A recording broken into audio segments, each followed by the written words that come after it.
आता जर प्रेम माझ्यावर करत नाही फोन मधला डिलीट का नंबर करत नाही केलंय. तुझ्यानंतर मला जी भेटली आहे ती तुझ्यापेक्षा खरोखर चांगली आहे. दिरापाशीच हिंसाचार झाला, देव नसतो आज साक्षात्कार झाला. क्या बात.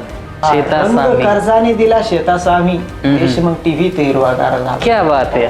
स्मशानासही स्वर्ग बनवेन मी, या स्मशानासही स्वर्ग बनवेन मी. हा, या स्मशानासही स्वर्ग बनवेन मी.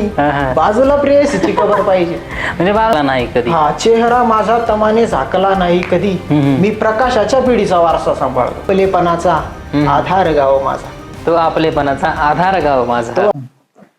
तर नमस्कार मंडळी, स्वागत आहे तुमचं आमच्या नवीन पॉडकास्ट मध्ये. तर आज आपल्या सोबत आहेत आमचे जीवलग मित्र, उत्तम गझलकार, उत्कृष्ट कवी अजय त्रिभुवन. तर स्वागत आहे तुझं आमच्या पहिल्याच पॉडकास्ट मध्ये. आणि तुझ्या वाढदिवसानिमित्त आपण हा पॉडकास्ट करतोय. तर तुला वाढदिवसाच्या हार्दिक हार्दिक मंगलमय, खूप साऱ्या प्रेम सदिच्छा. थँक्यू यार. तू माझ्यापासून किंवा माझ्या वाढदिवसानिमित्त तुझा पॉडकास्टचा उपक्रम आहे तो सुरू करतोय, हे मला खूप एक दोन माझ्या इथं निर्माण झाली मनात परिस्थिती.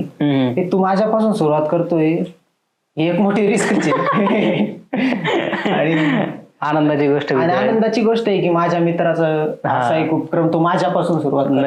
तेच ना, ते मला तुझ्यासाठी बी खूप महत्वाचे मानता येईल ना. कारण आतापर्यंत जितके चांगले गझलेचे मंच भेटत गेले ते तुझ्या वाढदिवसा दिवशी भेटत गेले. हा, जवळपास मला असंच जे चांगले मंच माझे साजरे करते ते माझ्या वाढदिवसाच्या आसपास. त्याच म्हणलं मग तुझ्याच वाढदिवसानिमित्त आपण पण सुरुवात करूया. तुझी या प्रोग्राम या उपक्रमाची भरभराट नक्कीच होईल. मला खरं तर इथे येऊन भारी वाटते. हे सगळं घरचाच माहोल आपला सेटअप आहे म्हणून आपला पॉडकास्ट नाही तर आपल्या रेग्युलर गप्पा चालूच राहिले. तेच ना, मग जितक्या रेग्युलर गप्पा झाल्याच त्यालाच म्हणलं आज आपण थोडं वेगळं वर्णन देऊन कॅमेऱ्यात कैद करून लोकांसाठी पण पोहोचूया. हा, नक्कीच आपण आपल्या माझ्या आवडीच्या गझलकारांच्या गझला, कविता, काही किस्से पण नक्कीच ऐकू. सगळ्याच्या पॉडकास्ट मधून आपल्याला बघायला भेटेल. तर सुरुवात करूया गझल काव्य यांची सुरेल संगम मैत्रीपूर्व गप्पा. तर या गप्पांची सुरुवात मला तुझ्या जगाच्या चांगल्या शेराबद्दल, तुझ्या सगळ्यात आवडतीच्या शेराबद्दल करायला आवडेल. मी माझ्या शहरांपेक्षा मला एक म्हणजे गझल मैफल साहित्याची मैफल सुरू करणार राजरणधीर सरांचा एक शेर. जालन्याचे राजरणधीर, आपले जालन्याचे राजरणधीर सर. वेगळा अंदाज आगाज आहे वेगळा, वेगळा अंदाजन आगाज आहे वेगळा, वेगळा अंदाजन आगाज आहे वेगळा, आजच्या या मैफिलीचा बाज आहे वेगळा. म्हणजे आपली दोघांची जी मैफिल ती म्हणजे खूप दिवसापासून आपल्यातच रंगत येते. आपल्यातच रंगत आज पहिल्यांदा दुसऱ्यांदा पण कळणार का यांच्यात काय नेमकं. हा, तर ते मी तुला माझा म्हणजे मी रिसेंटच लिहिलेले एक मतला 2 शेर ऐकू. हे मी प्रत्येक वेळेसच ऐकत आलो एक मतला एक शेर. नेमकं काय याच्या मागचं? अरे एक मतला 2 शेर असं बऱ्याच ठिकाणी ऐकलं असं की गझल सादर करायच्या आधी एक मतला 2 शेर ऐकवतो. हा, सगळेच म्हणते ना आता. हा, तर त्याच्या माग मला असं काही स्पेशल काही लॉजिक वाटत नाही. मला असं वाटतं की आपल्याला थोडस जास्त ऐकवायला मिळावं म्हणून ते कदाचित असं म्हणत असावेत.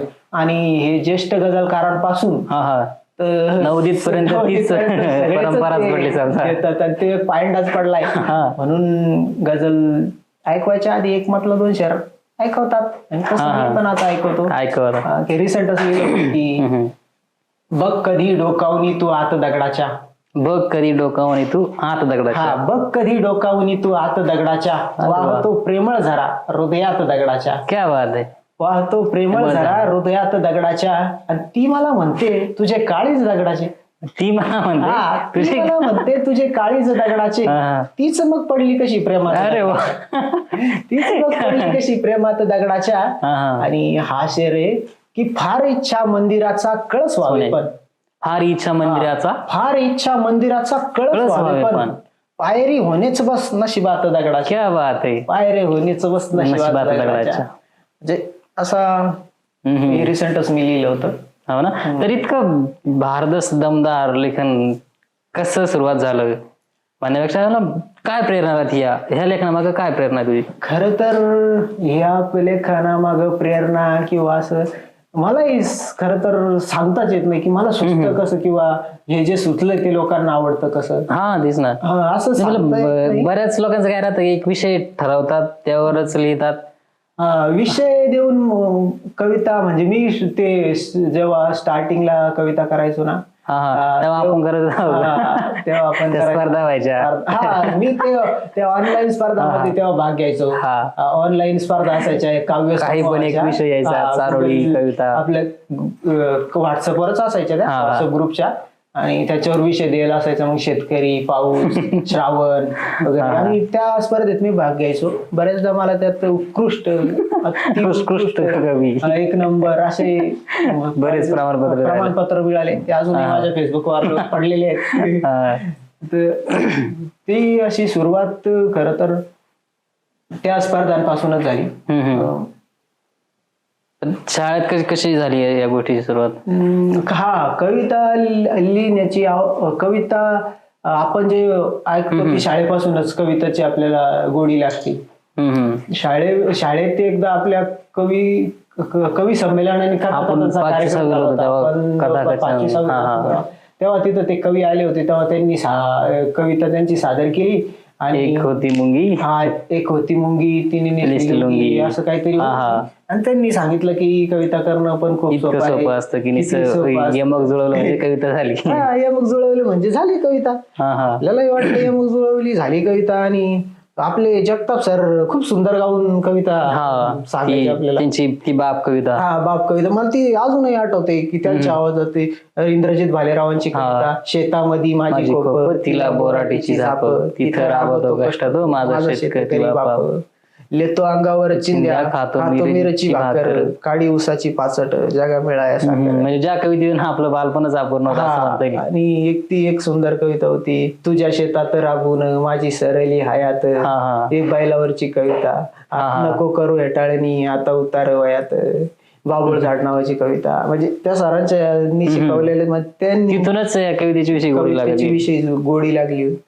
आणि मेन टर्निंग पॉइंट हा असा झाला की नंतर 10वी नंतर हातात मोबाईल आला, फेसबुक अकाउंट वगैरे.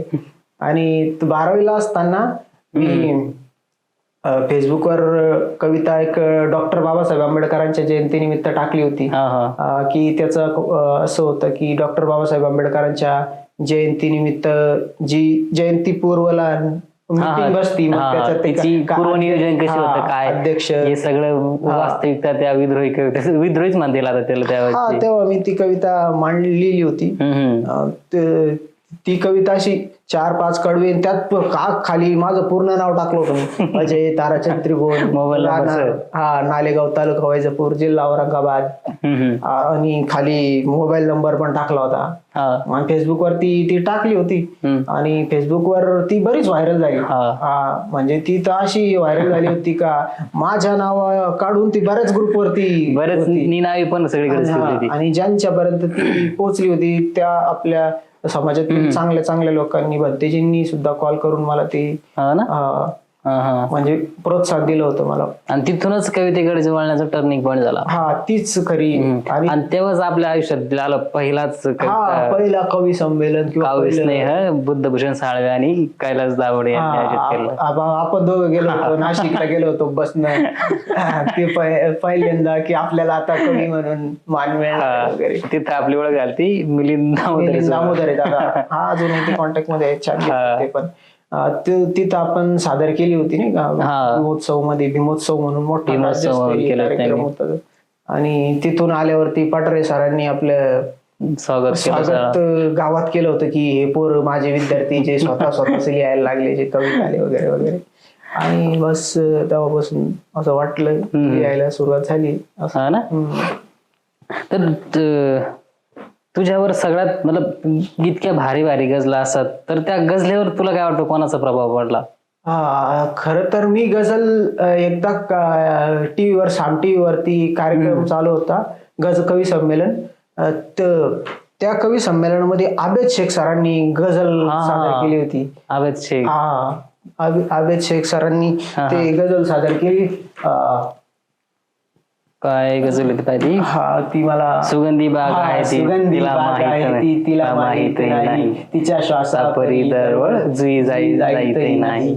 अशी सुंदर ती गझल त्यांनी सादर केली. तेव्हा वाटलं ही गझल नेमकं काय गझल म्हणजे तिथूनच गझलेची ओळख झाली. हा गझलेची ओळख झाली. पण मला तर आधी ते गाणंच वाटायचं की गाणं ते गाणं किती सुंदर आहे ना. मग तिचा होकार आला की कळवितो प्रेम प्रेमिकांनो, मला नाकारण्याचे बळ तसे नाही ते नाही. सुगंधी बाग आहे आहे ती तिला माहिती नाही. नका शोधू मला हा, कुठे, नका आता शोधू प्रेमात मला आहे मी. कोठे, आता प्रेमात आहे आहे मी, कुण्या जातीतही नाही, कुण्या धर्मातही नाही.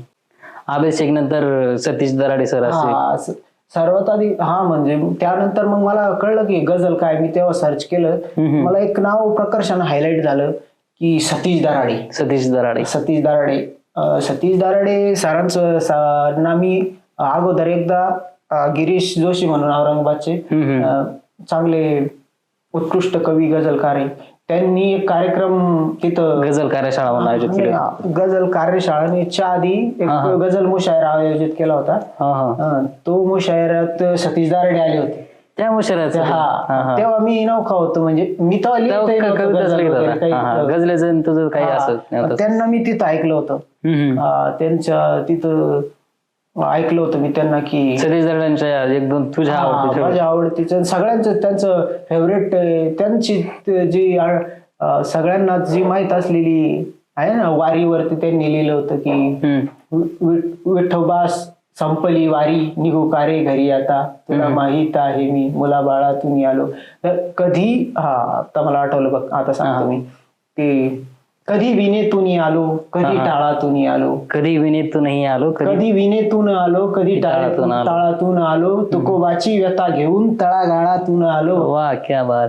विठोबा संपली वारी निघू कारे घरी आता, तुला माहित आहे मी मुलाबाळातून आलो. वा क्या म्हणजे बात आहे. त्यांनी किती भारी लिहिलं. खरा वारकरी कुठून येत होतं ते शेतातून मुलाबाळाला सोडून तळागाळातला व्यक्ती विठ्ठलाच्या पाया पडायला येतो, दर्शन घ्यायला येतो. त्याची जी तगम जेव्हा वारीत संपत्ती आणि घरी जाण्याची तगमग, तेव्हा विठ्ठलाला काय बोलत असं सुंदर. आणि मला त्यांचा फेवरेट आहे की मंदिरापाशीच हिंसाचार झाला, मंदिरापाशीच हिंसाचार झाला, मंदिरापाशीच हिंसाचार झाला, देव नसतो आज साक्षात्कार झाला. क्या बात. मंदिरापाशी हे हा म्हणजे किती मार्मिक म्हणतील, किती म्हणजे आपण आज बाजूला पाहतो किती मंदिरात अत्याचार होतो, मशिदीत गोष्टी घडतात, देवालयामध्ये अशा काही गोष्टी घडतात, तेव्हा देव नसल्याची जी जाणीव ती अगदी 2 ओळीमध्ये सहज त्यांनी सांगितलंय. ऐकवतो मी तुला ती की मंदिरापाशीच हिंसाचार झाला, देव नसतो आज साक्षात्कार झाला. आणि हा शेर आहे की रंग कर्जाने दिला शेताचा आम्ही, रंग कर्जाने दिला शेताचा आम्ही, कर्जाने दिला शेताचा आम्ही, देश मग टीव्ही ते हिरवागार झाला. क्या बात आहे. तर आपण सतीश दराडेंच्याच शेरावर एक खास चर्चा करूया. सतीश दराडेंबद्दल बोललो तर आपण एक कार्यक्रम सतीश दराडेंच्या गझलांचा एक जास्त होऊ शकतो. एक नक्कीच घेऊ आपण, फक्त सतीश दराडेंच्याच गझला. नक्की आपण त्यांच्याबद्दल बोलू. कारण मराठी गझलेतलं सगळ्यात ते म्हणजे सुरेश भटानंतर मराठी गझल म्हणलं तर गझल सम्राट सुरेश भट येतात.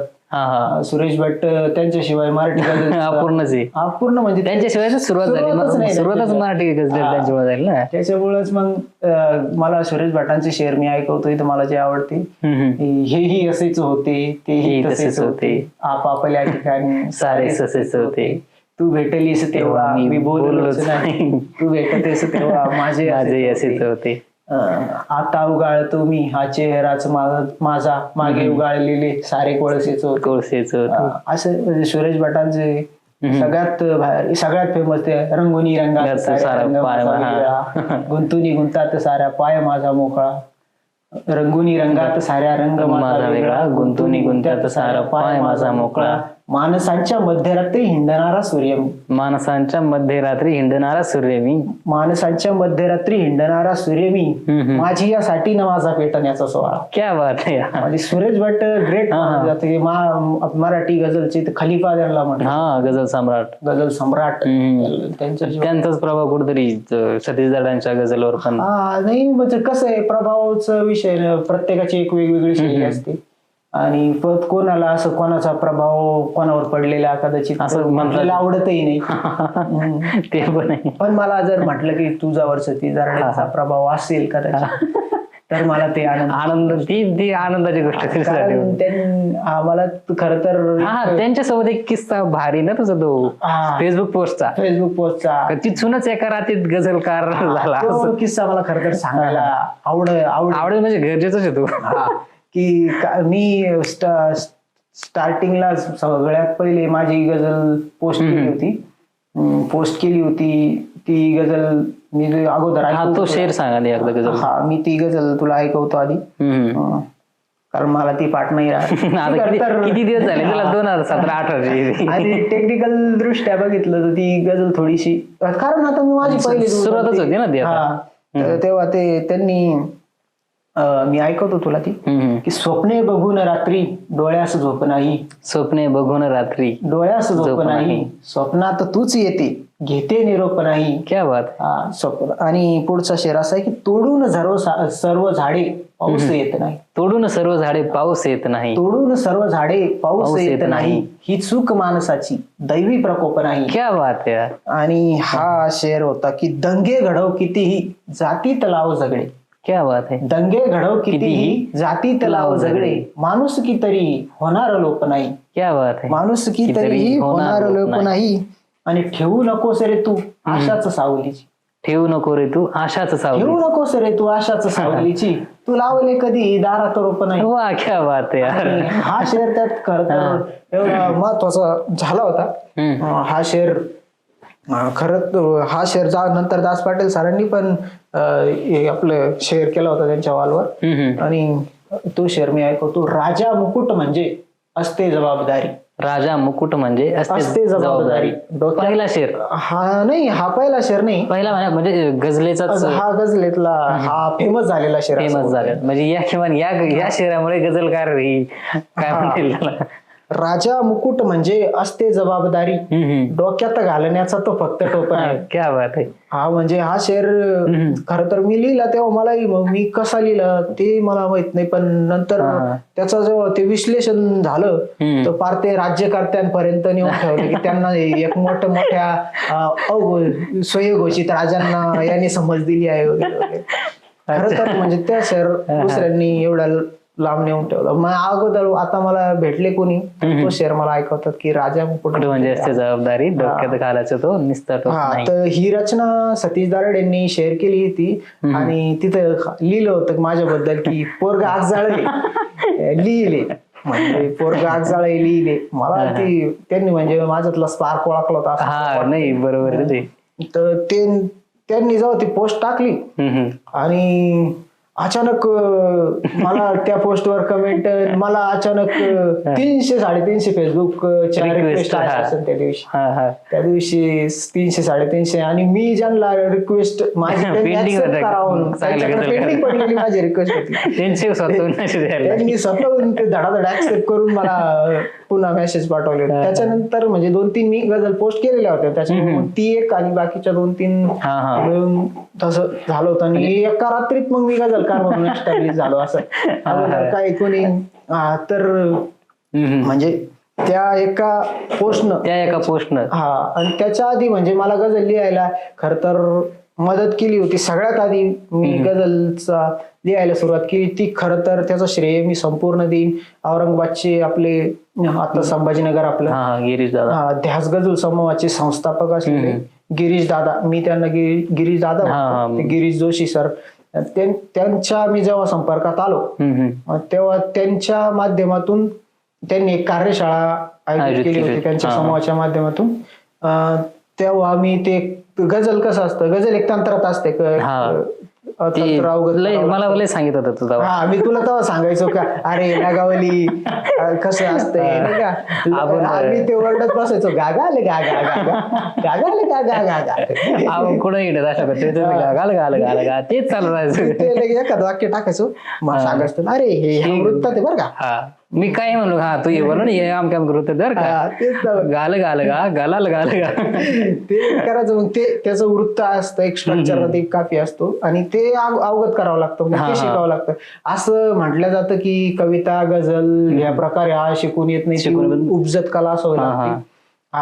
ती पण गझलेचं गझल जरी नाही शिकलं तरी तंत्रच शिकावं लागतं. तंत्र शिकावं लागतं. ते सतीश दराडेचा शेर नाही का तुझा गावन सांज झाली असावी भ्रमंती अशी भाग्यशाली असावी तुझा गावन सांज झाली असावी भ्रमंती अशी भाग्यशाली असावी आणि उगा जन्मते का घरंदाज कविता उगा जन्मते का घरंदाज कविता पिढीजात दुःखी मिळाली असावी. क्या बात आहे. म्हणजे ते पिढीजात दुःख आणि ते आशय लिहू शकतो पण त्या तंत्रात बसवण्यासाठी तर त्यांनी ती कार्यशाळा आयोजित केली होती. तिथं प्रमोद खराडे सर वैवकू सर आणि भूषण कटककर सर यांच्या मार्गदर्शनाखाली मी ते एक दिवस कार्यशाळा अटेंड केली होती आणि त्यात मी ते तंत्र बऱ्यापैकी अवगत केलं होतं आणि मग मी ते लिहायचो थोडं त्या तंत्रात मोडकं तोडकं लिहायचो आणि गिरीश दादाला पाठवायचो.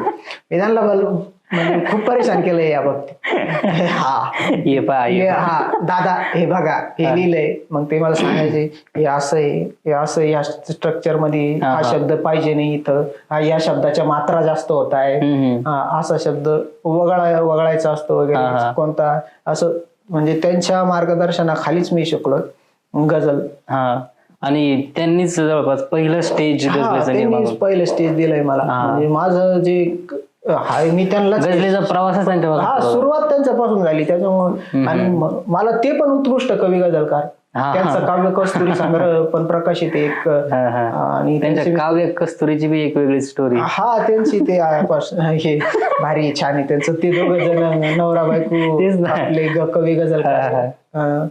त्या सतीशदार आपलं गिरीशदादांचे मी तुला काही शेर ऐकवतो की जायचे आहेच तर सांगून जा जायचे आहेच तर सांगून जा एकदा मागे तरी पाहून जा. क्या बात आहे. जायचे आहेच तर सांगून जा एकदा मागे तरी पाहून जा आणि एक श्वापदाशी बोलले एक श्वापदाशी बोलले म्हणजे हिंसक प्राणी की श्वापदाशी बोलले भेटला माणूस तर लांबून जा. क्या बात आहे. म्हणजे केवढा एखाद्या श्वापदापेक्षा बी हिंस्र माणूस असू शकतो किंवा खतरनाक माणूस असू शकतो असं त्यांचा एक तो रोमॅन्टिक शेर आहे की या स्मशानासही स्वर्ग बनवेन मी या स्मशानासही स्वर्ग बनवेन मी या स्मशानासही स्वर्ग बनवेन मी बाजूला प्रेयसीची खबर पाहिजे. म्हणजे माणूस प्रेमात काय काय लिहू शकतो. त्यांच्या पत्नीबद्दल त्यांनी एक मस्त सुंदर शेर लिहिला असतं की पत्नी असते आयुष्याची मुख्य गायिका पती फक्त मागचा कोरस असतो वगैरे असं वाटतंय. आणि मला त्यांचा एकदम आवडतेचा शेर एक मला तुला जास्त आवडतो की चेहरा माझा तमाने झाकला नाही कधी चेहरा माझा तमाने झाकला नाही कधी चेहरा माझा तमाने झाकला नाही कधी मी प्रकाशाच्या पिढीचा वारसा सांभाळतो. क्या बात आहे. म्हणजे तो शेर आतून मोटिवेशन देणार आहे. तसंच तुझा पण तो शेर ना प्रकाशाचा शेर ते आलंय आता प्रकाशाचा संदर्भ आलाय तर मी तुला ती सांगतो मी तुला ती स्टोरी काय तो मी आधी ऐकवतो तुला ती पूर्ण गझल ऐकवतो आधी की स्वर्ग मेल्या विना दिसत नाही स्वर्ग मेल्याविना दिसत नाही स्वर्ग मेल्याविना दिसत नाही पाहण्या पण कुणी मरत नाही. स्वर्ग पाहायचा मग यासाठी कोणी मरत नाही म्हणूनच मग ते गझल आहे स्वर्ग मेल्याविना दिसत नाही स्वर्ग मेल्याविना दिसत नाही पाहण्या पण कुणी मरत नाही फार इच्छा असूनही माझी मी तिला थांबवू शकत नाही. क्या बात. फार इच्छा असूनही माझी मी तिला थांबवू शकत नाही. आणि हा शेर मी खर तर तुला डेडिकेट करीन जेव्हा आपली मित्रांची मैफिल बसते जेव्हा आपली मित्रांची मैफिल बसते ना तेव्हा हा शेर तुझ्यासाठी फार करतोस व्यर्थ बडबड तू फार करतोस व्यर्थ बडबड तू जरा शांत का बसत नाही. हा शेर तुलाच लागून जेव्हा आपली मित्रांची मैफिल बसते तेव्हा बिलकुल आणि त्याचा पुढचा शेर माझ्यासाठी मग मी लिहिला होता की मी मला यामुळेच आवडतो मी मला यामुळेच आवडतो मी कुणालाच आवडत नाही. आणि क्या बात आहे. हा मग हा शेर आहे. हा शेर पण सतीश दारडे सरांना खूप आवडायचा. मग त्यांनी 2 वेळेस त्यांच्या वॉलवर टाकला होता. हा तर तो होता की होय आम्ही धनी प्रकाशाचे, होय आम्ही धनी प्रकाशाचे, आमचा सूर्य मावळत नाही. माझा लय आवडतेचं शेर आहे, लय. कारण तुमच्या प्रकाशाची आम्हाला गरज नाही. काही गरज नाही. आमचा सूर्यच मावळत नाही. हा विशेष येत नाही आम्हाला तुमच्या पण प्रकाश. या शहराची अशी गंमत आहे का ह्या शहराचा त्या काही लोकांनी तो अर्थ ते प्रकाश नावाचे घेतला होता.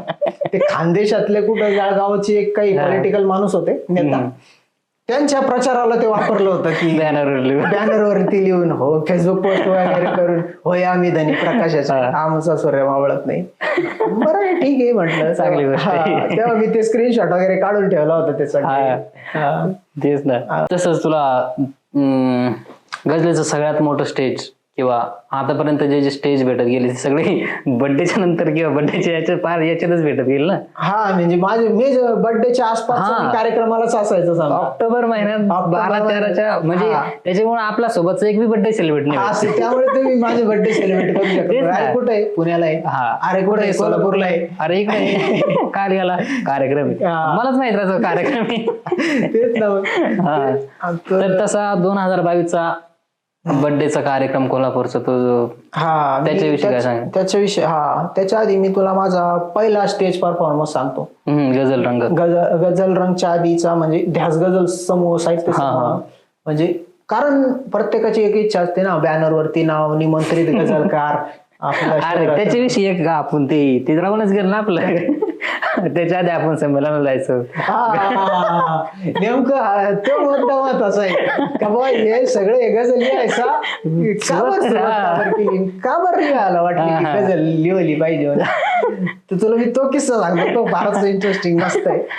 का बरं आघाडी कवीचा गझलकार झाला बा, कवितेकडून गझलकडे का वळाला बा.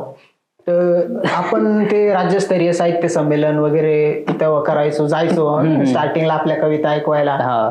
त्यांचं कसं प्रारूप असतं, हे अगोदर उद्घाटन भाषण वगैरे होतील, मग काही पुस्तक प्रकाशन वगैरे होतील आणि मध्ये एक गझल मुशायरा असायचा सुरुवातीलाच. हा म्हणजे चांगलं उद्घाटन वगैरे झालं, नंतर जेवण वगैरे करून गझल मुशायरा असायचा. मग त्या निमंत्रित म्हणजे ते आवर प्रदर्शनाच्या आधीच्या कविता निमंत्रित ऐकायला ते कविता सादर करणारेच लोक, तेच त्यांची कविता झाली, घेतलं ते मोमेंटो चालले. त्याच्यात बी त्यांचं काय नियम आणि अटी 2 तोळे करा, जास्त मोठी कविता घेऊन पार्श्वभूमी सांगू नका, ते असं अशा अटी. आणि गझल मुशायराच्या वेळेस मस्त पैकी पूर्ण सभागृह हाऊसफुल आणि ते त्यांच्या प्रत्येक ओळीला प्रत्येक शहराला टाळ्या, प्रत्येक शहराला टाळ्या आणि समोर व्यवस्थित ते बसलेले, त्यांना काय घेतला तरी कोणीच काहीच म्हणत नाही. काय म्हटलं हे नेमकं काय आहे. आपण सांगायचं की आपल्याला जास्त प्रस्तावना करू नये,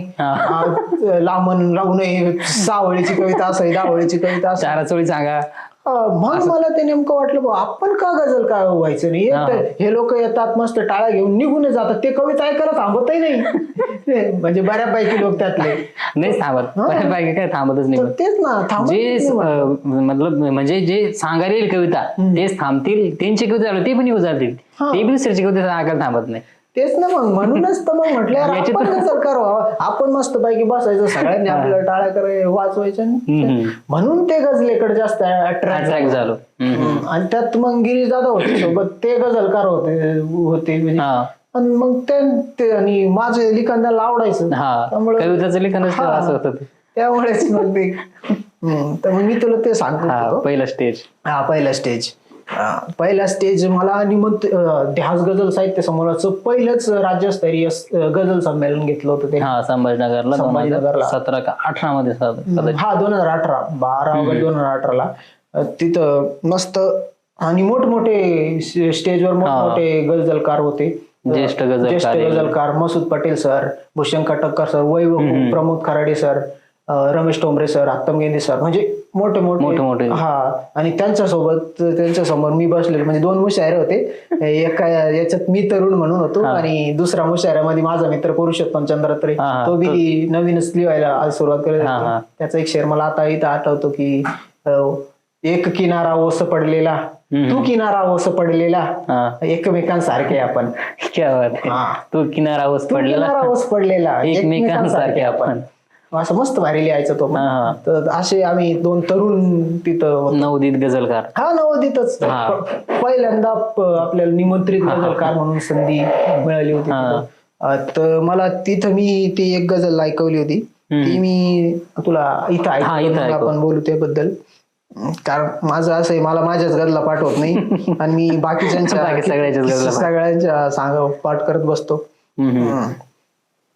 ती साचलेल्या या मनाला वाहने जमते कुठे, साचलेल्या या मनाला वाहने जमते कुठे, प्रेयसीच्या आठवणींना टाळणे जमते कुठे.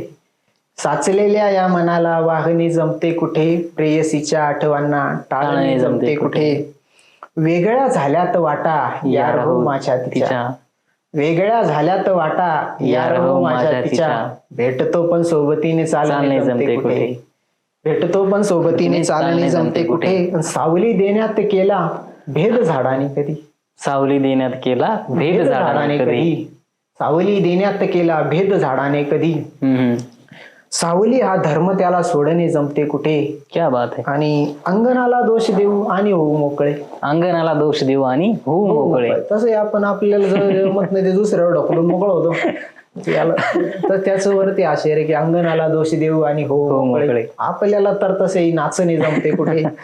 आणि खूप शिकलेला तरीही तो अडाणी वाटतो, खूप शिकलेला तरीही तो अडाणी वाटतो, अजून त्याला माणसांना वाचणे जमते कुठे. आणि हा शेवटचा शेर या गझलेतला की छानपैकी ढेकरावर शेर एखादा लिहू, छानपैकी शेर, छानपैकी ढेकरावर शेर एखादा लिहू, पोट भरल्याने भुकेवर बोलणे जमते कुठे. क्या बात आहे. हा शेर खर तर मैफिलीत गाजला, खूप दाद भेटली. आणि त्या कटककर सरांनी कौतुक म्हणून मला असं म्हटलं होतं की मध्ये जर हा पडदा असता आणि हा शेर जर पडद्या मागून सादर झाला असता तर लोकांना वाटलं असतं की 40-50 वर्षाचा पण एक ज्येष्ठ गझलकार हा शेर सादर करतोय असं मला ती दाद भेटली होती. त्यामुळे मला ते हा शेर खूप असा. आणि हा म्हणजे त्या मैफिलीसाठीच मी एक शेर लिहिला होता की कसा मिळणार सांगा मी तुम्हाला जो हवा आहे, कसा मिळणार सांगा मी तुम्हाला जो हवा आहे, इथे मी मैफिलीमध्ये अजून थोडा नवा असं अजून थोडा त्या स्पेशल तेवढा मतलब त्या पहिल्याच स्टेज मुळे भेटल्यामुळे फेसबुक वरती मी ते टाकलं होतं. आणि तसंच एक शेर अजून कुठे टाकला होता ना, डोक्यात हवा जाऊ देत नाही असं काही. तो शेर आपण पण कुठं कार्यक्रम येत होता तेव्हा टाकला होता तो. तो शेर म्हणजे बरंच माझं मग जास्तच कौतुक व्हायला लागलं की बरंच. त्याच्यामुळं मग मी तो शेर लिहिला होता की माझ्या वयाप्रमाणे करतो हवा अशी मी, डोक्यामध्ये हवा पण जाऊच देत नाही, डोक्यामध्ये हवा मग जाऊ देत नाही. तर मग दुसरं स्टेज ते बाकी नंतर मी बरेच कार्यक्रम केले. नंतर मला एक नवोदित साहित्यिक म्हणून घे भरारी साहित्य समूहातर्फे पुरस्कारही दिला होता, प्रोत्साहनपर पुरस्कार म्हणून, चांगलं लिहितो म्हणून. नाशिकला ते संमेलन झालं होतं. आपल्याच पवन, तेजस आणि पुरुषोत्तम तिघांनी मिळून आयोजित केलं. त्याला काव्यस्नेहाचं बी थोडंफार त्याला आपण दोघं गेलो होतो ना. आनंदही होता त्याच्यात, आनंद होता की कॅमेरा बाई बसलेला आहे तो. त्याची आठवण त्याचे व्हिडिओ काढला होता कवितेचा, शेतामध्ये बापाची कविता केली होती नाही का. आपण संयोजकाची भूमिका संयोजकाची प्रमाणपत्रावर नाव वगैरे आपल्याच माणसाने आपल्याला तो पुरस्कार दिला असंही समजलं. भारी होता तो दिवस. पण त्यानंतर मग सगळ्यात मोठं स्टेज की गझल रंग.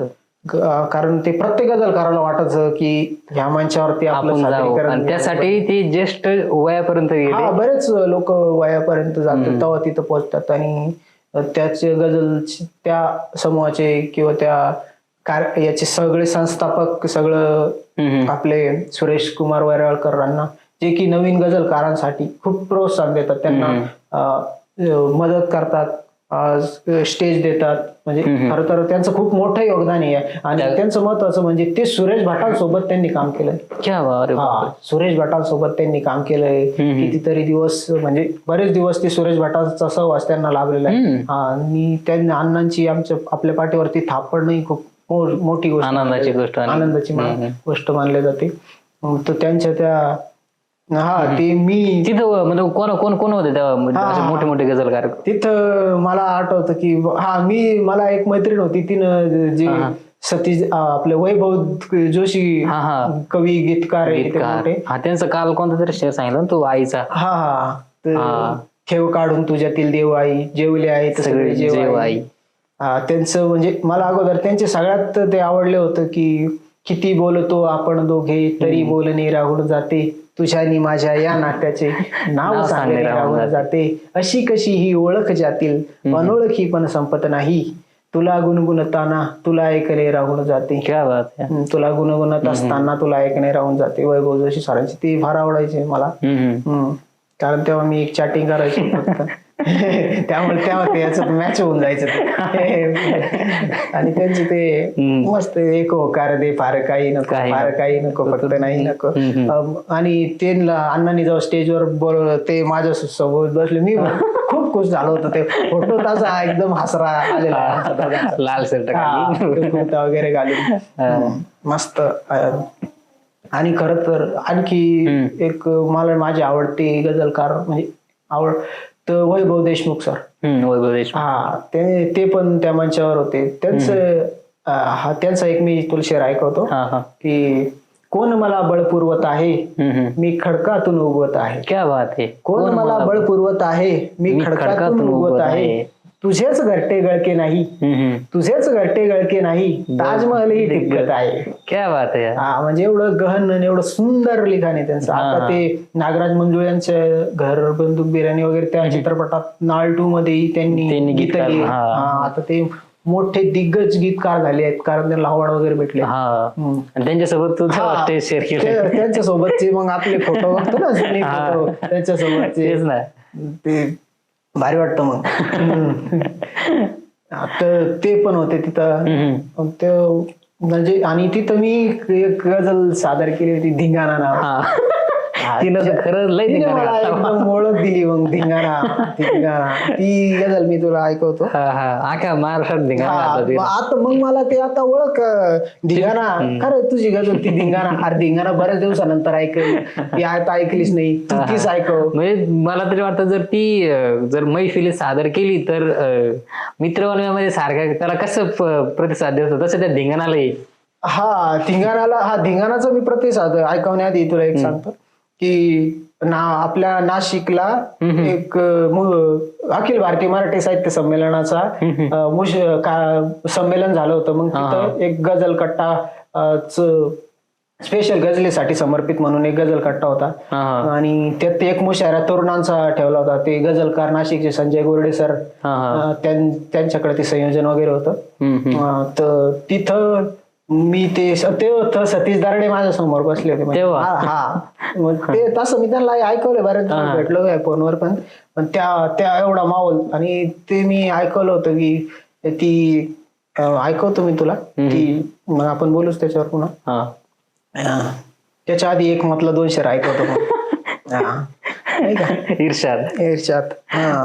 हे मी खरं तर एक म्हटलं हे 2 शेर मी आपल्या मित्रांसाठीच म्हणून लिहिले होते. समजून घे की फुल नाही पण फुलाची पाकळी देऊ, फुल नाही पण फुलाची पाकळी देऊ, फुल नाही पण फुलाची पाकळी देऊ, भेट इतराहून आम्ही वेगळी देऊ. क्या बात आहे यार.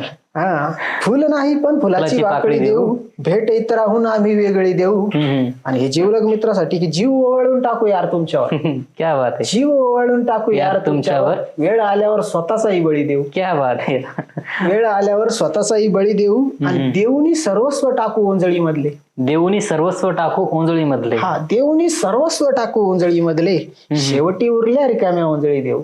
क्या बात आहे. शेवटी उरल्या देणाऱ्याने देत जावे शेवटी. किंवा आता काय शेवटी आमच्याकडे रिकाम्या ओंजळ्या देऊन टाकायचं. तर मी ती तुला गझल ऐकवतो.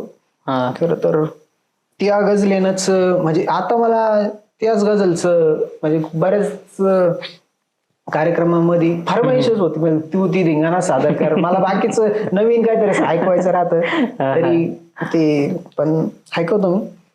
पाहता झाला तुला डोळ्यात धिंगाणा, पाहता झाला तुला डोळ्यात धिंगाणा, पाहता झाला तुला डोळ्यात धिंगाणा, वाढला माझा असा हृदयात धिंगाणा. काय बात आहे.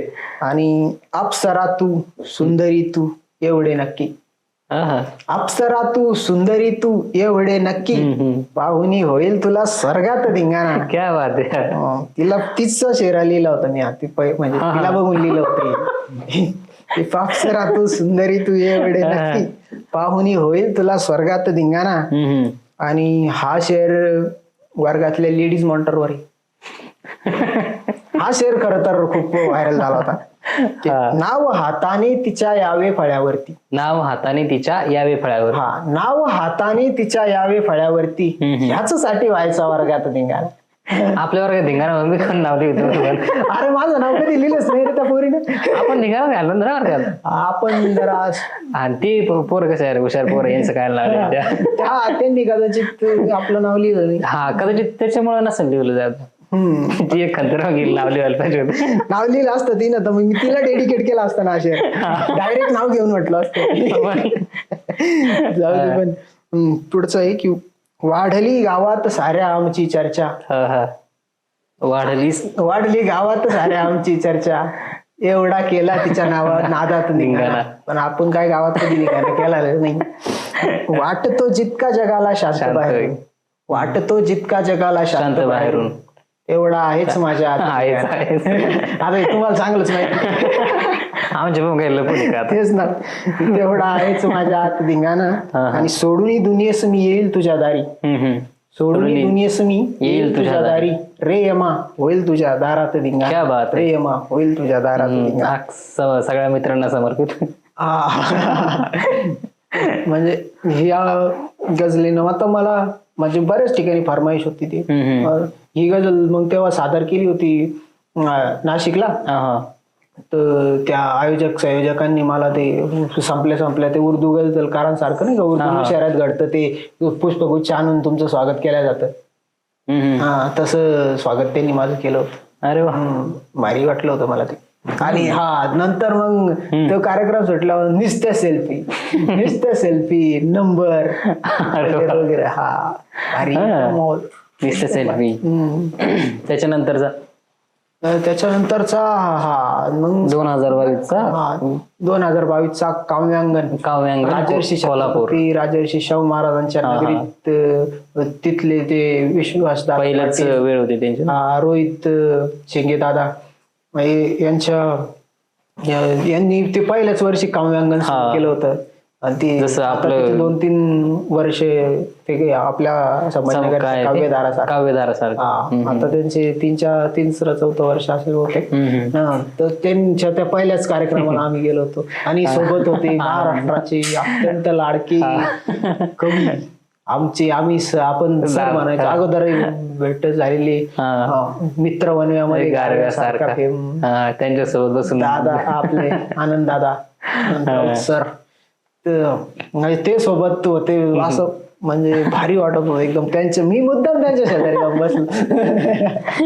मग आमच्या दोघांची चांगली फोटो. तसंही फोटो काढायला तू आहेस ना तेवढा.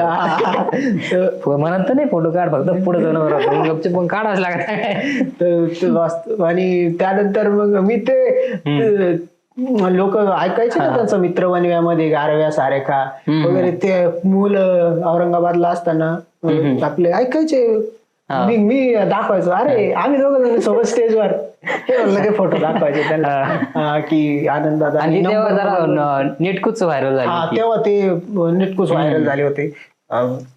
मित्र वनव्यामध्ये गारव्यासारखा त्यांचं मग ते त्यांच्या सोबत फोटो दाखवला की आपली वाढून जायची वाढते. ते तसे खूप फ्रेंडली माणूस, एकदम भारी माणूस. त्यांचा एक शेर मला प्रचंड आवडतो की आमच्या कित्येक रडल्या त्या पिढ्या वेशीवरी, आमच्या कित्येक रडल्या त्या पिढ्या वेशीवरी, आमच्या कित्येक रडल्या त्या पिढ्या वेशीवरी, मोकळी केलीस भीमा हुंदके कंठातली. क्या बात है. हा शेर मला मोकळी केलीस हुंदके तू. मोकळी केलीस भीमा हुंदके कंठातली. क्या बात आहे. तर मग हिंदी मराठीत झाला आता तसं हिंदी उर्दूतले हा मला हे उर्दूतले लोक तेव्हा मी फक्त ऐकायचं, पण ते उर्दूतलं जास्त आपल्याला समजत वगैरे नव्हतं ना. जॉन एलियाचा नादच तर मला लागेल ना आता. हा जॉन एलिया, बस जेव्हा जॉन एलिया ऐकलं ना हा, हा. तेव्हा माणूस म्हणजे प्रेमात पडणारा माणूस किंवा म्हणजे तो एकदा ऐकायला लागला का ऐकणार म्हणजे ऐकणार. हा उर्दू शायरीचा जो व्यक्ती प्रेमात पडतो, उर्दू हिंदी, तो नसला तरी जेव्हा जॉन एलियाला ऐकतो तो प्रेमातच पडतो त्या शायरीच्या. जॉन एलिया जॉन त्यांचे मला म्हणजे सगळ्यात जास्त आवडणारा शेर आहे की उम्र गुजरे गी इम्तिहान में क्या, दाग ही दोगे मुझको दान में क्या, बोलते क्यों नहीं मेरे हक में, छाले पड़ गए जुबान में छाले पड़ गए जबान में क्या, ये मुझे चैन क्यों नहीं पड़ता, बस एक ही शख्स था जहान में क्या. त्याच्यानंतर ती हो रहा हूं मैं किस तरह बर्बाद, देखने वाले हाथ मलते हैं, तुम बनो रंग तुम बनो खुशबू, हम तो अपने सुखन में डलते. क्या बात. हा हा तो सगळ्यात महत्वाचा की जो गुजारी जा सकी ना हमसे वो जिंदगी हमने वो जिंदगी गुजारी.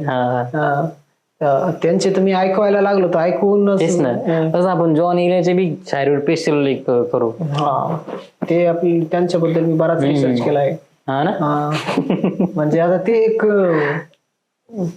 फार असं काही दिवस तर माझ्या डीपीला जॉन आणि ते कॅप्शन टाकलं होतं की शुक्रिया मशवरत का चलते है, ठीक है खुद को हम बदलते है, शुक्रिया मशवरत का चलते.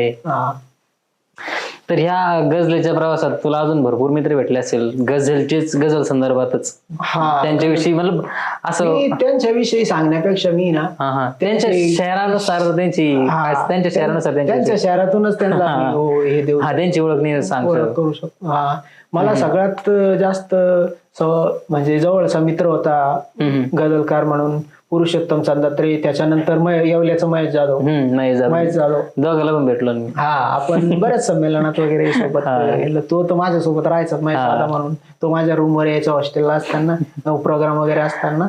त्याचा शेर ऐकतो, त्याचं खूप मस्त शेर आहे की मला मागची गर्दी चिरडून टाकू शकते, मला मागची गर्दी चिरडून टाकू शकते, फक्त एवढी धास्ती देते पळण्याचे बळ. क्या बात आहे. फक्त एवढी धास्ती देते पळण्याचे बळ, गरिबामध्ये कुठून येते लढण्याचे बळ, उपासमारी असून सुद्धा जगण्याचे बळ. क्या बात आहे. असा एक सुंदर शेर आहे त्याचा. आणि सगळ्यात आता माझे विशालदादा मोहिते. विशालदादा म्हणजे एकदम ग्रेट माणूस, माझा मोठा भाऊ समजून ते आम्ही खूप बोलतो फोनवरती किंवा त्यांचे मला खूपच आवडतात शेर. तू ऐकतो मी की डोळे आधी पुसून ये तू, हृदय मोकळे करून ये नंतर बोलू, हृदय मोकळे करून ये तू नंतर बोलू, डोळे आधी पुसून ये तू नंतर बोलू.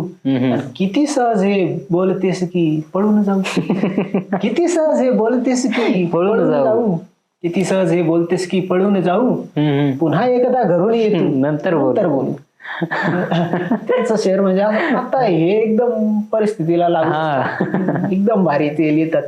आणि त्यांचं असं आहे की फकीर पाहून दार घराचे उघडत नाही, फकीर पाहून दार घराचे उघडत नाही, घरात त्याच्या दौलत आहे दानत नाही. अरे वा. दार घराचे फकीर पाहून दार घराचे उघडत नाही, घरात त्याच्या दौलत आहे दानत नाही. आणि लायक आहे मनगट माझे अजून देवा, लायक आहे मनगट माझे अजून देवा, लायक आहे मनगट माझे अजून देवा, मंदिरात मी म्हणून काही मागत नाही. आणि हा शेर त्यांनी आईवरती लिहिला की मी आईला सगळी दुःखे सांगत बसतो, मी आईला सगळी दुःखे सांगत बसतो, आई मला कधीच काही सांगत नाही. क्या बात आहे. म्हणजे आपली आई किती सोसिती तरी आपल्याला कळू देत नाही, काहीच नाही. एवढं भारी मला हे त्यांचे असे भरपूर आहे. तुझा पण तो एक शेर ना का दारातून नाही असं काहीतरी आहे असं. ते मी जेव्हा औरंगाबादला निघलो तेव्हा मला ते सुचलं होतं. तो पण असं भारी शेर. ती गझल ती माझी जवळपास दुसरी तिसरीच गझल होती. ती आठवतो तो शेर. आठवतो ना चांगलं. मी तुला ऐकवतो, ती गझलच ऐकू आपण. ती गझलच ऐकू. तो शेरच लय आवडला मला. अजून तो एक शाळेत विचारणा केली दाखल्याने ते हा ती गझल, हा ती मस्त आहे. ते पण सुरुवातीच होतं ते पण. हा तेच हे सगळं सुरुवातीचं जे आनंद कंद मध्ये लिहिलेलं आहे ना मी, ते सगळं सुरुवातीच होतं. हा पण ते लय जबरदस्त आहे. हा ते याच्या नंतर ऐकून मी तुला ते. हा ऐकू. माझ्यात आठवणची गर्दी तशीच आहे, माझ्यात आठवणची गर्दी तशीच आहे, सोडून गाव शहरी आलो उगीच आहे.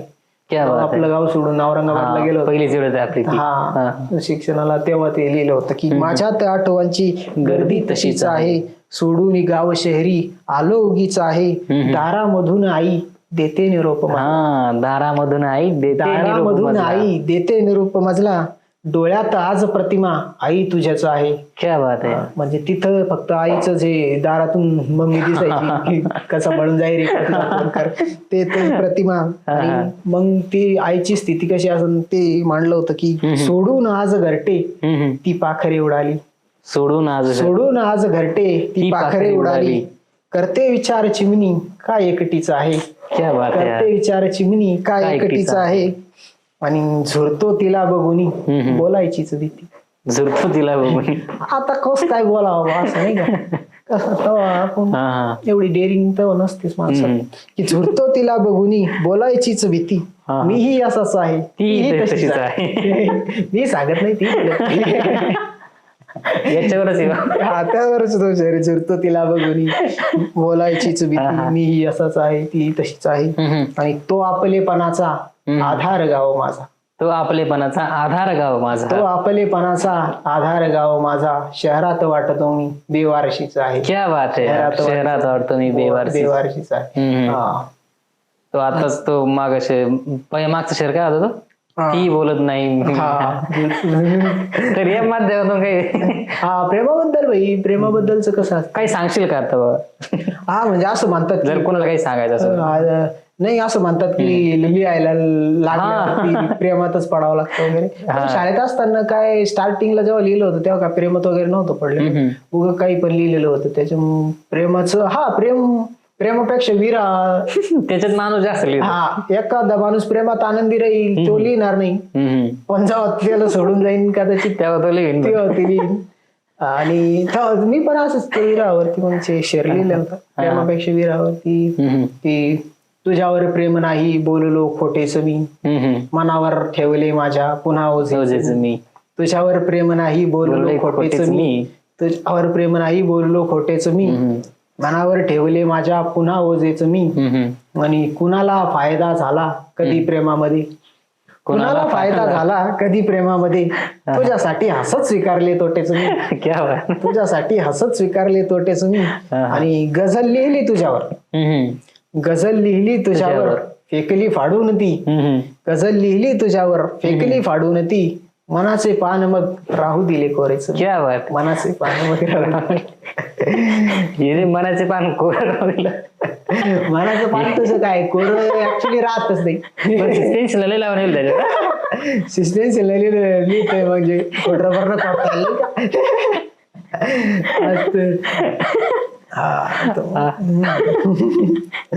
म्हणजे प्रेमाबद्दलच एक शेर यांचा जवाद शेखचा शेर आहे की कोई इतना प्यारा कैसे हो सकता है और सारे का सारा कैसे हो सकता है. तो आताच काल परवा ते सांगितलं ना, मी जर बायको गझलकार असली ते मी त्याला ते नाव घ्यायच्या ऐवजी घ्यायच्या ऐवजी तो शेर सांग काय तसं काय घडत नसतंय. त्याच्यामुळे ते जाऊ द्या, ती आता जी गेली ती गेली.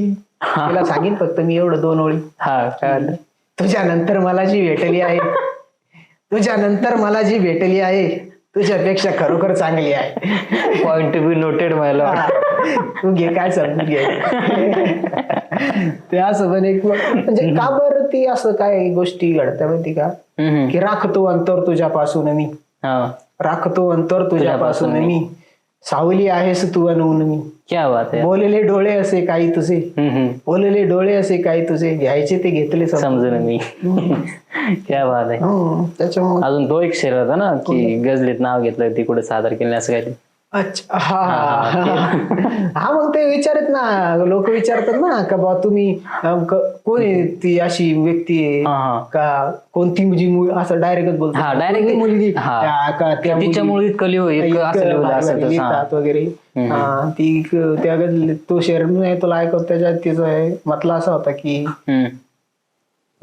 ती म्हणजे तो शेर सादर करायच्या आधी मी तुला तो मतला आणि एक आणखी शेर ऐकवतो.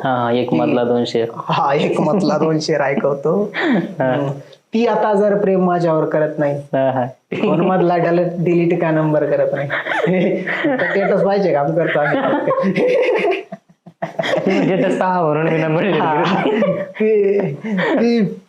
तेच ना.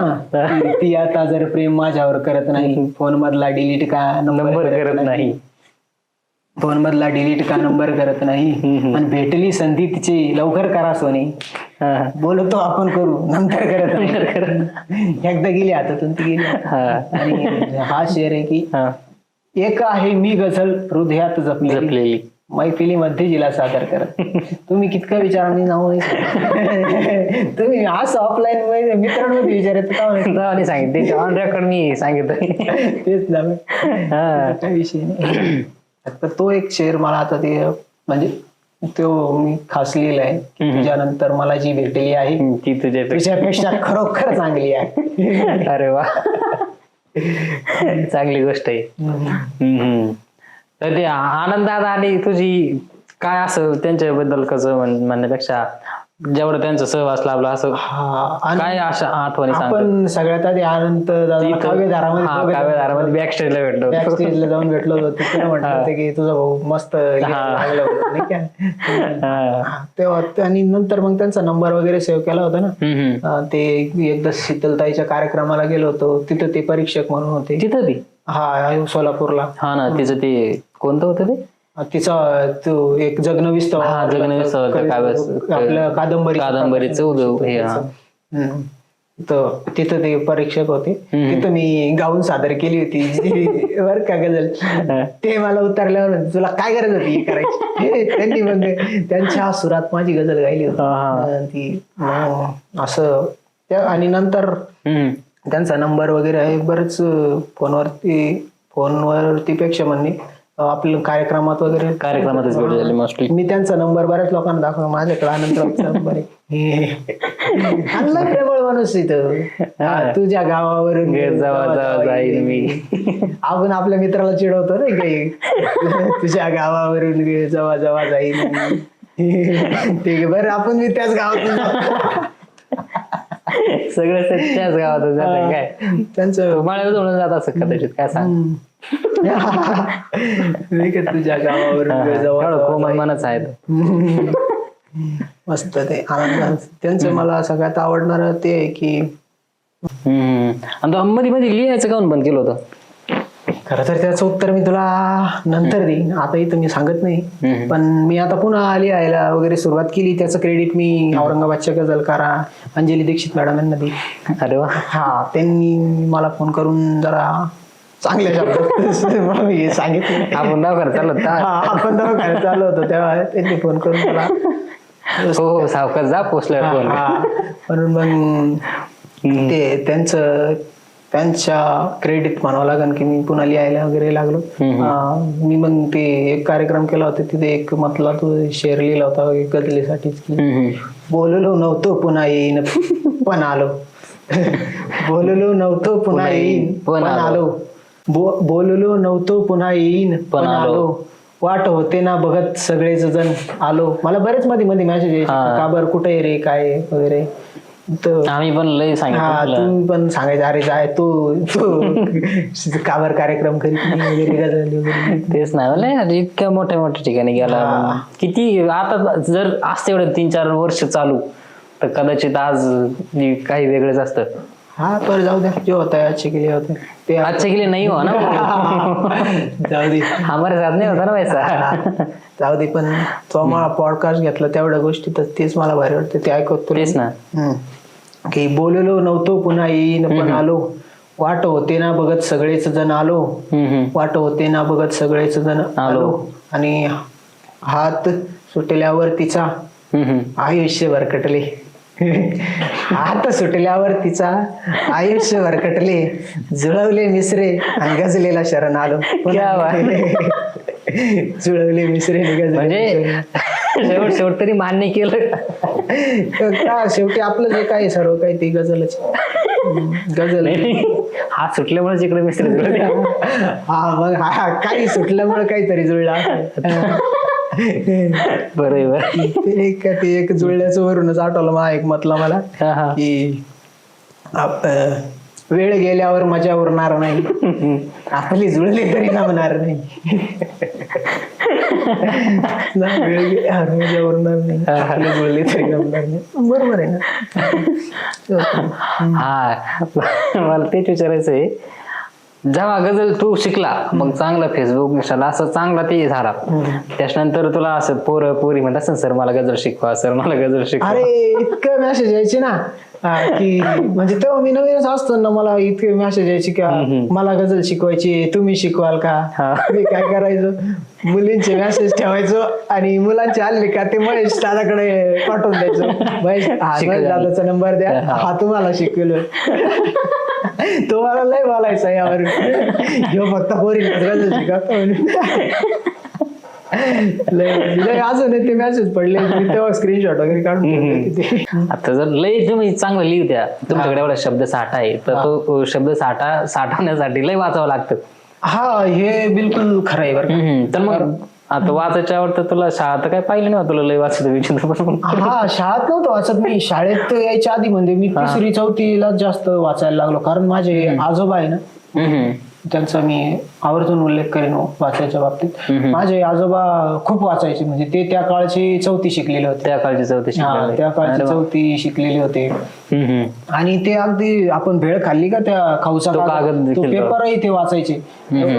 आणि माझे चुलते शिक्षक असल्यामुळं घरात सगळं असं पुस्तकाचं वाचनाचं, त्यांचे ते शाळेत यायचे किशोर बालभारती वगैरे, आनंद, जीवन आनंद काहीतरी, आणि लोकराज्य पण, ते असे सगळे मासिक यायचे आणि ते वाचायचे आणि त्यांच्यामुळे मी पण वाचायचो. आणि बालपणी काय आपल्याकडे तेव्हा काय मोबाईल नाही, काय नाही, टीव्हीला लाईट नसायची, वाचायचे. मग ते तेव्हापासूनच वाचायची आवड, त्यांच्यामुळं वाचायची आवड लागली, किंवा वाचण्याशिवाय पर्याय नव्हता असं म्हणण्यात येईल. आणि मी जसं मोठा होत गेलो तसं ते मी कुठून जर आलो ते म्हणायचे, अरे आज कोणतं पुस्तक आणलंय. मग म्हणजे ते कोणतंही असं, ते काय वाचायला भेदभाव करत नव्हते. ते वैचारिक बाबासाहेब, शाहू फुले, आंबेडकर, कोणतंही असो, फक्त वाचायचंय. ते अगदी 10 रुपयाचे बाजारातून आणलेले चुटकुले, सिंदाबादची विक्रम वेताळ वगैरे ते मी आणायचो, ते वाचायचे, ते सांगायचे. आणि त्यांच्या बाबतीत मला एक महत्वाचा किस्सा सांगायला की विजय वडेराव म्हणून एक कवी होते, त्यांनी मला त्यांचा संग्रह भेट म्हणून दिला होता, वेशीवरचा दगड म्हणून. त्यांचा मला आता एक शेर आठवतो, मी मुद्दाम सांगतो भारी, की येथे पराभवाची कोणी फिकिरी केली, संघर्ष पेटलेल्या वस्तीत जन्मलो मी. क्या बात आहे यार, येथे पराभवाची कोणी फिकीर केली, संघर्ष पेटलेल्या वस्तीत जन्मलो मी. असं शेअर त्यांचा मला आवडतो. तर मी सांगतो की त्यांनी मग माझे आजोबा ते वाचत होते, त्यांचं पुस्तक वाचत होते, आणि मी मोबाईल मध्ये सहज त्यांचा फोटो क्लिक केला आणि त्यांना पाठवला की माझे आजोबा त्या काळची 4थी शिकलेले, त्यांनी तुमचा संग्रह वाचला, तो त्यांना फार आवडला. त्यांनी त्यांच्या फेसबुकवरती टाकलं होतं ते की हा जगातला म्हणजे माझ्या आयुष्यातला सगळ्यात मोठा पुरस्कार असेल की ते मला फार त्यांचं आवडलं होतं. ते वाचित असे बसले एका ठिकाणी वाचित, तर ते वाचतच राहायचे. म्हणजे माझ्या आणि मग मी पुढे झालो, त्यांच्या नावानं एक वाचनाची चळवळ किंवा ग्रंथालय असं नक्कीच मी उभारणार आहे. शुभेच्छा. आणि आमचा पण खूप मोठा प्रतिसाद राहील. ते म्हणजे आमचे भाऊ बहिणीचे सगळे ते मराठीचे पुस्तक नाही का, बालभारतीचे आपले मराठीचे सगळे A to Z वाचून काढायचे. मग त्यांच्यामुळेच ती वाचायची सवय लागली. आता मला म्हणजे आता मी बरेच पुस्तकं विकत घेतो, काही वाचतो काही नाही वाचत, पण असं वाटतं की हे पुस्तक दादा असते तर दादा हे पुस्तक असं वाचलं नक्कीच वाचलं. तर अजून असं बरेचदा झालं असेल ना की दादामुळे आज मी एवढं वाचायला लागलो, लिहायला लागलो, महाराष्ट्रभर मोठे मोठे गझल संमेलन करायला लागलो. तर मग मी जे लिहिलंय ते त्यांनी वाचलंय असं? हा, ते मी लिहिलेलं आहे हे त्यांना फार कमी, म्हणजे त्यांनी मला आय थिंक माझी कोणत्या तरी एका दिवाळी अंकात एक कविता छापून आली होती, तेवढा तो दिवाळी अंक त्यांनी वाचला असेल बस म्हणजे. आणि फार त्याचा तुम्ही आपलं कसं जास्त करून ऑनलाईन प्रकाशन पुस्तक वगैरे काही एवढं नव्हतं, त्याच्यामुळे माझी खंत की बाबा माझं पुस्तक जर त्यांच्या हातात असतं, ते वाचत असते, तो फोटो केला असता तर मला लय भारी वाटलं. तेच ना, ते सगळ्यात मोठा पुरस्कार ते लय भारी वाटलं असतं माझं पुस्तक त्यांच्या हातात. तेच ना. तर ही खंत आज, ही एक खंत आता प्रत्येकाच्या आयुष्यात त्याला बदल काही करू शकत नाही. आणि माझ्या या प्रवासात खरं तर घरच्यांची चांगली, मम्मी पप्पाची चांगली साथ लागली होती. ते कुठे चालणार रे, चाललो ते कार्यक्रम इकडं, बरोबर म्हणजे काही असेल मी सांगितलं की माझा कार्यक्रम आहे, माझं नाही जमत असं करायला, ठीक आहे काय अडचण नाही, कर कार्यक्रम. मी ते घरी बरेच जागेत शाली श्रीफळ ते घेऊन यायचो, त्या ट्रॉफ्या, माझं ते एक हे भरून गेलं होतं त्या ट्रॉफ्यांनी. एक ट्रॉफी तर ती दरवाजाच्या खाली, ते दरवाजासाठी खालून ठेवली होती, भारी होत एकदम. तर मग शाळा कशी वाचनाची? शाळेच्या बाबतीत वाचनाची आवड म्हणजे पाटरे सर. पाटरे सर पाटरे सरांचं शाळेत असताना किंवा सगळ्यात पहिले जे माणसाला पुश भेटतो तो पुश देणारे आपले कुसुमाग्रजच्या जवळ त्या पाठीवरती हात ठेवून, पाठीवरती हात ठेवून लढ मारणारे पाटरे सर, म्हणजे पहिल्यांदा लढ मारणारे, ती हाक पाठीवरती थाप देणारे पाटरे सर. पाटरे सर वाचायला पुस्तक द्यायचे, श्यामची आई ते वाचायला घेऊन गेलो तर पाटरे सर सांगायचे हे पुस्तक वाचा, ते वाचा. त्यामुळे ते वाचनाचं पाटरे सरांचं ना आता ती आवड आहेच. आता मग ते बरोबर मी 1 महिन्याला 1-2 पुस्तक खरेदी करून वाचतोच. आताच एक भारी गाजलेलं पुस्तक वाचलंय मी, गुन्हा की देवता. एकदम भारी आहे ते, हिंदीतलं आहे, मस्त आहे. काय सांगशील त्याच्याविषयी? तू वाचते मग सांग. तू वाचते, तुला वाचायला दिले तो वाचलं नाही ते पुस्तक. 50 पानं. अरे ते, आणि तो आपला पुष्पक मित्र मागत होता त्याला दिलं नाही तो, तरी 50 असले तो वाचते पुस्तक भारी. त्याच्यानंतर ऑक्टोबर जंक्शन ते एक मस्त पुस्तक आहे ना. आता तुझ्या गझला भरपूर माझ्या आवडतीच्या आहेस, तसा माझा आवडता गझलकार तुझे, तुझा आवडता गझलकार किंवा तुझ्या आवडता कवी त्यांच्या गझला म्हणजे आतापर्यंत मी ऐकत आलोय भरपूर वेळेस, आता रेकॉर्ड करून ठेवायसाठी ऐकव. सगळ्यात आवडते तर मला सतीश दराडेचे. सतीश दराडे त्यांचं तो शेर ऐकव ना, नाव तो शेर तर खासम खास की आतल्या कोलाहलाला बांग देता येत नाही, आतल्या कोलाहलाला बांग देता येत नाही, गाढ निद्रेतून हल्ली जाग येता येत नाही. आतल्या कोलाहलाला बांग देता येत नाही, गाढ निद्रेतून हल्ली जाग येता येत नाही. आणि जन्म एखादी अशी जागा रिकामी ठेवतो की, जन्म एखादी अशी जागा रिकामी ठेवतो की, जुळविता येतो नाव घेता येत नाही. असं इकडे बी येते तिकडे बी येते, असे कितकं लोक म्हणजे मी स्वतः बरेच लोकांनी जोडून ठेवले पण नाव काय टाकतात. भरपूर लोकांनी जुळून ठेवले पण घेता येत नाही. त्यांचे मस्त आहे. रात्र काळो की तरीही धग उशाला, कोणी गेले ठेवून तगमग उशाला, जन्मभर भेटायलाही वेळ नव्हता, जन्मभर भेटायलाही वेळ नव्हता, शेवटी जमले किती जीवलग विषा. क्या बात आहे यार.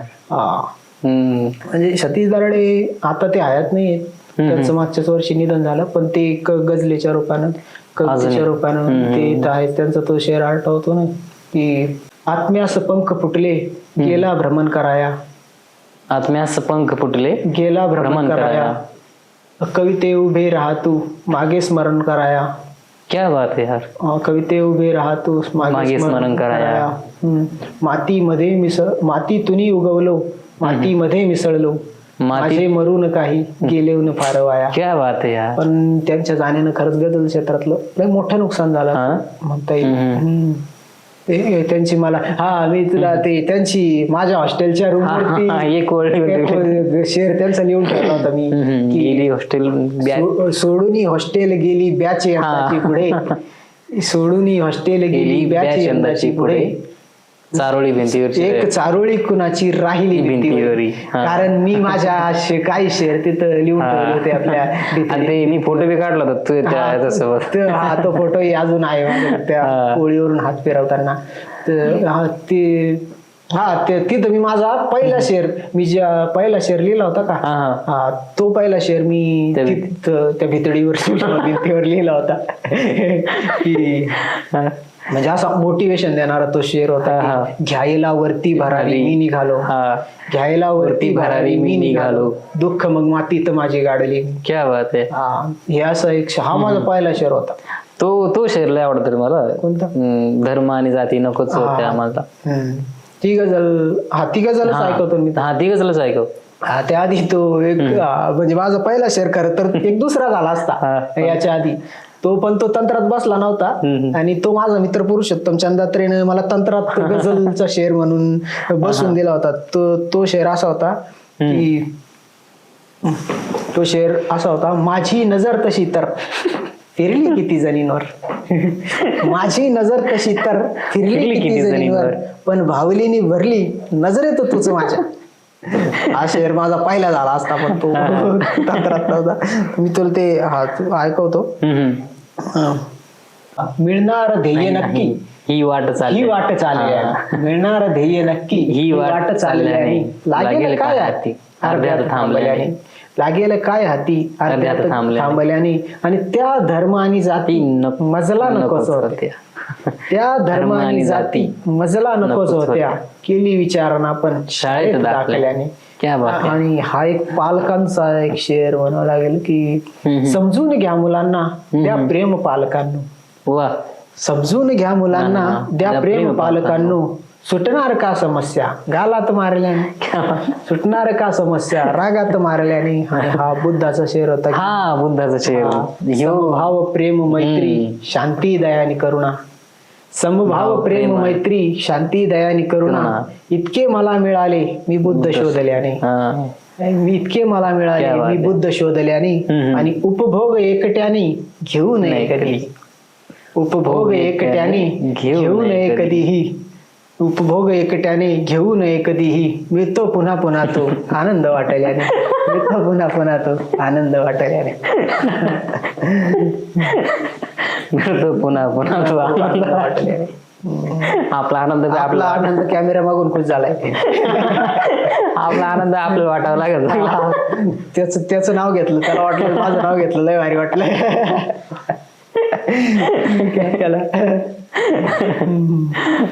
मस्त एकदम.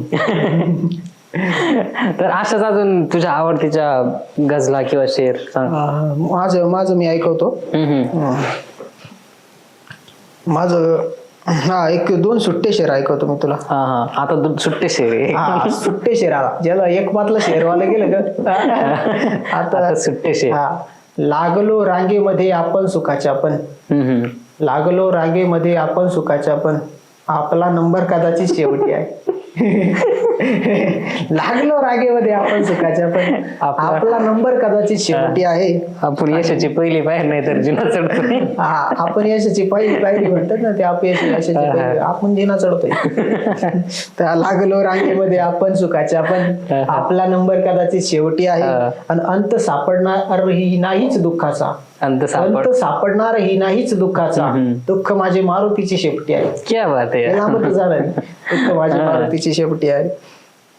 आणि अजून पण काही शेर ऐकवतो की एक मतला शेर झालो पाहिजे, एक मतला शेर झालो पाहिजे, एक मतला शेर झालो पाहिजे, मी तिच्या गझलेत आलो पाहिजे, एक मतला शेर झालो पाहिजे, मी तिच्या गझलेत आलो पाहिजे, आणि चालणे इतके बरे नाही सरळ, योग्य वळणावर वळालो पाहिजे, चालणे इतके बरे नाही सरळ, योग्य वळणावर वळालो पाहिजे, आणि वेळ पोचायला होऊ नये, चला जय आपण निघालो पाहिजे. काय बात. वेळ पोचायला होऊ नये, चला जय आपण निघालो पाहिजे. आता हा माझी एक म्हणजे भारी गझल, ती फार मैफिलीमध्ये दाद मिळवते ती गझल मी शिकवतो. नेमकी द्यावी कशी मी मात लोकांना, क्या बात आहे. आपल्या नुसत्या चुका दिसतात लोकांना. नेमकी द्यावी कशी मी मात लोकांना, आपल्या नुसत्या चुका दिसतात लोकांना. मी बदलल्यासारखा अजिबात नाही पण, मी बदलल्यासारखा अजिबात नाही पण, का तरी दिसतो बदल माझ्यात लोकांना. क्या बात आहे. का तरी दिसतो बदल माझ्यात लोकांना. आणि सर्व सांगावे सविस्तर लागते त्यांना, सर्व सांगावे सविस्तर लागते त्यांना. कळत नाही मोजक्या शब्दात लोकांना, कळत नाही मोजक्या शब्दात लोकांना. आणि वेळही केव्हा तरी येते अशी काही, वेळही केव्हा तरी येते अशी काही. हा, वेळही केव्हा तरी येते अशी काही, दाखवावी लागते अवकात लोकांना.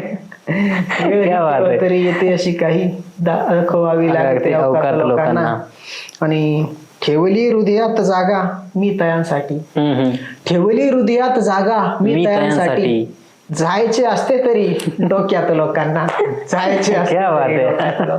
काही काही लोक असे असतात, मग त्यांच्यावर लिहावी लागतं. आपण सगळंच असं असं निमित्त कोणला मग सुनावतो पण आपण. हे गरजेचं असतं ना. हा, असं मस्त. गझले व्यतिरिक्त कविता असेल तर ऐकव, ती पण ऐकव. हा, मी एक कविता म्हणजे स्टार्टिंगला मी कविताच लिहायचो. तर त्यापैकी एक मला शाळेतली वही म्हणून एक कविता आहे, जी मला आता इथं आपल्या कदाचित हा पॉडकास्ट जेव्हा शाळेतले मित्र बघतील, तर कदाचित त्यांना रिलेट होईल म्हणून ती शाळेतली तू लिहिली ना. हा, मीच लिहिली की आठवतो आपण जेव्हा शाळेत घडलेलं काही, आठवतो आपण जेव्हा शाळेत घडलेलं काही, सांगते बऱ्याच गोष्टी आपली जुनी वही. क्या बात आहे यार. आठवतो आपण जेव्हा शाळेत घडलेलं काही, सांगते बऱ्याच गोष्टी आपली जुनी वही. त्या वहीत असते सही आपल्या सरांची, त्या वहीत असते सही आपल्या सरांची. छान लिहिलंय म्हणून थाप कौतुकाची. क्या बात आहे. त्या वहीत असते सही आपल्या सरांची, छान लिहिलंय म्हणून थाप कौतुकाची. आणि ती वही इतरांना कधी दिलेली असते. माझं झालं ती वाचायचं. ती वही कधी इतरांना दिलेली असते, तिच्यामुळेच इतरांची मैत्री झालेली असते. आता इतरांमध्ये तुम्ही ते टाकू शकता काय टाकायचं. ती वही कधी इतरांना दिलेली असते, तिच्यामुळेच इतरांची मैत्री झालेली असते. आणि अपूर्ण होती वही म्हणून छड्या खाल्ल्या हातावर, अपूर्ण होती वही म्हणून छड्या खाल्ल्या हातावर. आणि वर्गभर फिरली वही, वर्गभर फिरली वही, आहे म्हणून सुंदर हस्ताक्षर. क्या बात आहे. एकदम माझी राजपूत लावलेलं होतं, ती माझी वही फिरवली होती पोरींकडे, त्यांना दाखवलं होतं की याचं अक्षर किती सुंदर आहे म्हणून. तेव्हा ते लिहिलं होतं की अपूर्ण वही हो, अपूर्ण होती वही म्हणून छड्या खाल्ल्यात हातावर, वर्गभर फिरली वही, आहे म्हणून सुंदर हस्ताक्षर. आणि तिचे प्रत्येक पान चाळताना आठवणीत शाळा दिसते. तिचे प्रत्येक पान चाळताना आठवणीत शाळा दिसते, आठवणीत शाळा दिसते. आणि आठवणींचा खजिना बनते, मग ती फक्त वही नसते. अरे वा. आठवणी. आणि शेवटच्या 4 ओळी की जपून ठेवायची ती वही, कधीच फेकायची नाही, कधीच फेकायची नाही. जपून ठेवायची ती वही, कधीच फेकायची नाही. आणि किती जरी जुनी झाली तरी रद्दीत मात्र विकायची नाही, रद्दीत मात्र विकायची. ते आपल्याला दाखवतो धडा होता, पुस्तके भाकरीसाठी विकता येत नाही, ते आठवलं. हा, तसंच ते एक वहीचं बी ते आठवलं. ते आपण शाळेत असताना जर सरांनी सांगितलं बोलू नका, तर आपण ती वहीवर लिहून द्यायचो. आपण तेव्हा ते कसं व्हॉट्सअप चॅटिंग, तसं आपण नोटबुक चॅटिंग करायचं. हा, बोलायचं नाही तू कधी शाळा सुटल्यावर काय करणार आहेस. तुला एक आठवलं आता, मी तुला विचारलं हे मला दे ना, देच्या पुढे तो इन केलं, मी स्वतःही रिप्लाय काय म्हणलं कुठे म्हणजे असे अंडरलाईन दे इन म्हणलं, मग दे वापरलं शॉर्टकट ते मला आठवलं. तिथंच आपण. आणि त्याच्यात अजून आता ते वहीवर आपण मग एकमेकाला असं पण बोलायचं ना, तू असा तू तसा, मग जेव्हा ते सगळं संपायचं आता याला काय बोलावं, मग ते नंतर सेम टी लिवायचं. मागं ते आपण म्हणजे बरं आपण आणि बोला अजूनही ते होळीचं शेवटचं पान तसंच आहे. वाईटच्या शेवटच्या पानावरती ज्या बऱ्याच गोष्टी असतात ज्या आणि ते वर्षाच्या शेवटच्या वेळेस कोणाला किती गोडी मिळाली, कोणाला किती त्याचं काउंटिंग त्याचं counting. 1-2-3 वया आहेत अजून जुन्या त्या ठेवलेल्या जपून. तेच ना. चल आता गप्पांचा शेवट करूया, भरपूर वेळ झालाय. आपण अरे हा ना आपण जुन्या आठवणी जमलं गेलं. हा अजून खरं तर असं स्टार्टिंगला फार पण आलं होतं की यार बाबा कॅमेरा सुरू झालाय आणि आपण अगोदर एवढे गप्पा मारल्या सोबत, आता कॅमेरावरती काय बोलायचं. तेव्हा त्याला असं म्हणजे कोणी पाहणार नव्हतं, बंधन नव्हतं, काही निवळ काही. तेच ना. मग आता म्हणजे आणि एवढा वेळ आपण गप्पा मारतोय तरी असं वाटतं की अजून संपलेलंच नाहीये काही. खूप काय बोलू शकतो, खूप काय ऐकू शकतो. बोलू नंतर बोलू आपण. सतीश दराडे, जॉन एलिया स्पेशल करू. तर समारोपाकडे एक बोलूया आपण आता. समारोपाचा मी एक गझल आत्ता इंस्टाला टाकली ती सांगतो. बोलतो की आवडे फार काळ दुःखाचा होत नाही विटाळ दुःखाचा. क्या बात आहे. आवडे फार काळ दुःखाचा होत नाही विटाळ दुःखाचा. मज नको कोणतीच शेकोटी उब देतोय जाळ दुःखाचा. क्या बात आहे. मज नको कोणतीच शेकोटी उब देतोय जाळ दुःखाचा. मी सुखाचा उपास धरला, मी सुखाचा उपास धरला, खूप केला फराळ दुःखाचा. क्या बात आहे. मी सुखाचा उपास धरला, खूप केला फराळ दुःखाचा. आणि तूच जीवन तुझे बदल आता, तूच जीवन तुझे बदल आता, तूच जीवन तुझे बदल आता. काळ उपसून गाळ दुःखाचा. क्या बात आहे. काळ उपसून गाळ दुःखाचा. आणि ह्या व्यथा वेदना तुझ्या मेंढ्या, ह्या व्यथा वेदना तुझ्या मेंढ्या. आणि तू मेंढपाळ दुःखाचा. क्या बात आहे. मेंढपाळ दुःखाचा. ही गझल. तर ह्या गझलेने आपण याच्या पॉडकास्टचा समारोप करूया. समारोप करत सुरेश भटांचा तो शेर आहे ना की चालण्याची नको एवढी कौतुके, थांबणे या बरी कला यार हो. म्हणजे कोणत्या तरी गोष्टीचा एक कुठंतरी समारोप चांगला झाला पाहिजे ना. सुरुवात म्हणजे सुरुवात ज्या गोष्टीची होती त्या गोष्टीचा समारोपही झाला पाहिजे, समारोप झालाच पाहिजे. तर नक्कीच. तर आपण या पॉडकास्टचा आता इथेच समारोप करूया. तुम्हाला पॉडकास्ट कसा वाटला कमेंट करून नक्की सांगा. काही चुका असेल त्याही सांगा, म्हणजे ते आम्ही येणाऱ्या पॉडकास्ट मध्ये सुधारू. पहिलीच वेळ आमची असं गप्पा मारण्याची पहिलीच वेळ. आणि फेमस माझ्या मित्राचा हा जो उपक्रम म्हणता येईल त्याला, त्याने जो सुरू केलाय तो माझ्यापासून सुरू केलाय. नक्कीच. हे मला फार म्हणजे अतिशय आनंदाची गोष्ट आहे. आणि त्यात मला गझल कविता ऐकवता आल्या. आता इथेच मला आम्ही बऱ्याच गोष्टी अशा सुरू केल्या, बऱ्याच गोष्टी आम्ही सुरू करतो पण त्याचा शेवट वेगळ्याच पद्धती. ते जाऊ द्या, हे होईल चालूच राहत. ते काय नाही. एकदम भारी वाटलं गप्पा बिप्पा मारून.